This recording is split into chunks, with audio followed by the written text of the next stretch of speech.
Did ASUS do it again? Today I'm diving into their peripheral side, where ASUS has been making waves alongside its dominance in the broader tech space. Now early last year they dropped the Harp Ace, a collaboration with AIM Labs which caught many of us so off guard. Now initially I brushed it off as another flashy, gimmicky mouse.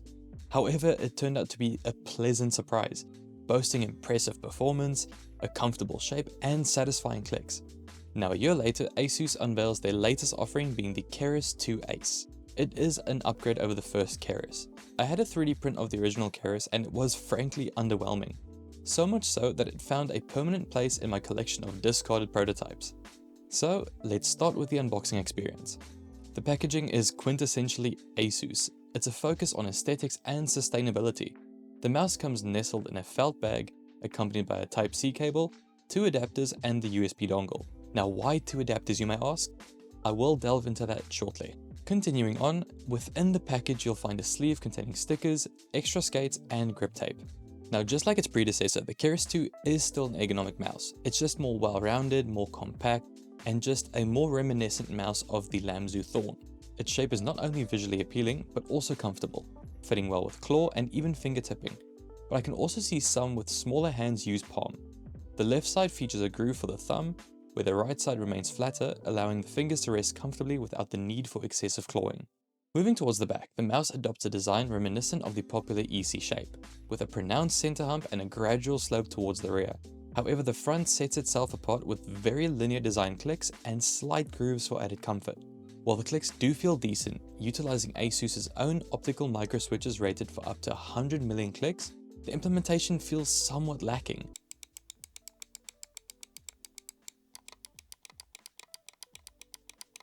Now they do come off as clacky and cheap, especially comparing that to the ROG Harp Ace with a very solid and just overall exceptional performance.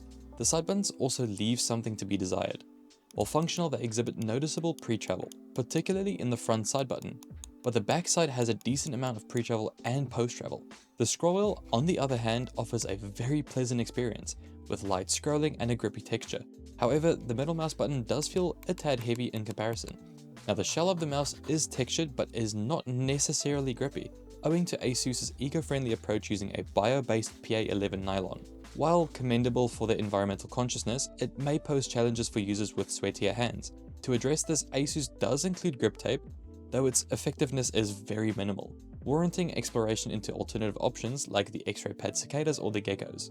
The skates, touted as 100% PTFE, didn't quite meet my expectations and were pretty quickly replaced with Jade speed dots for smoother glides.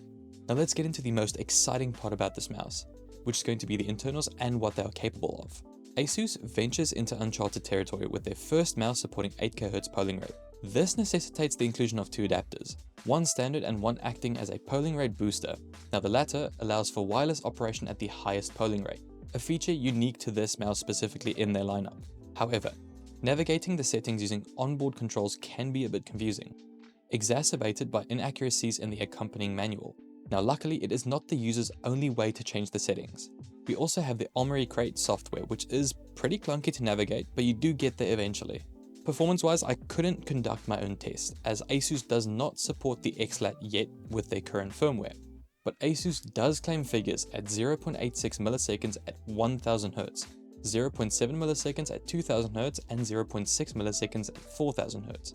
These are within reason, giving their reputation for meticulous quality control. But unfortunately they didn't give us the metrics for the 8kHz wired.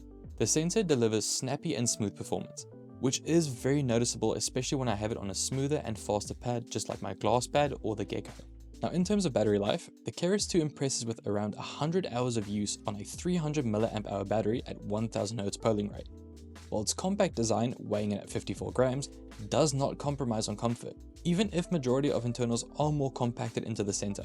Now in conclusion, while the Keris 2 Ace might not be the perfect mouse for me, the ergonomic design and also the impressive performance does make it a very compelling offer. Now despite the button implementation and also the grip tape effectiveness, ASUS did make a solid contender. But that's all for today guys, thanks so much for watching, take care and peace.